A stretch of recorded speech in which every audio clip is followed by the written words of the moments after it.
দেশ এখন একটা ক্রান্তিকাল মধ্যে পার হচ্ছে। বিভিন্ন রকম কথাবার্তা উঠছে, বিভ্রান্তি সৃষ্টি হচ্ছে, আন্দোলন হচ্ছে। আপনার কেন জানি না মনে হয় যে দেশকে অস্থির করে তোলার জন্য আবার আবার কিছু সংখ্যক লোক পেছন থেকে কাজ করছে।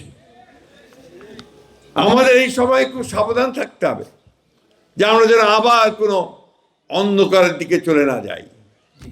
আমাদের সাবধান থাকতে হবে আমরা যে আবার ভুল করে নিজেদের মধ্যে বিভেদ অনৈক্য সৃষ্টি করে আমরা যেন আবার সেই সমস্ত চক্রান্তকারীদের হাতে না পড়ি, যেখানে আমাদের দেশ আবার ক্ষতিগ্রস্ত হবে, আমরা ক্ষতিগ্রস্ত হব। এই নির্বাচন সেই জন্যই খুব গুরুত্বপূর্ণ।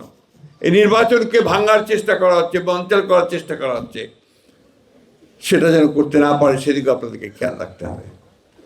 আমরা অত্যন্ত কষ্টের সঙ্গে, আমরা বেদনার সঙ্গে আমাদের ছোট ভাই, আমাদের সন্তান যে উসমান হাদি, যে আপনার প্রাণ দিয়েছে, আমরা তাকে স্মরণ করি সবসময়। আমরা আমাদের রংপুরের সাইদকে স্মরণ করি, আমরা স্মরণ করি আপনার উসমান ওয়াসিমকে, চট্টগ্রামের, যারা এই জুলাইয়ে আন্দোলনে তারা প্রাণ দিয়েছে।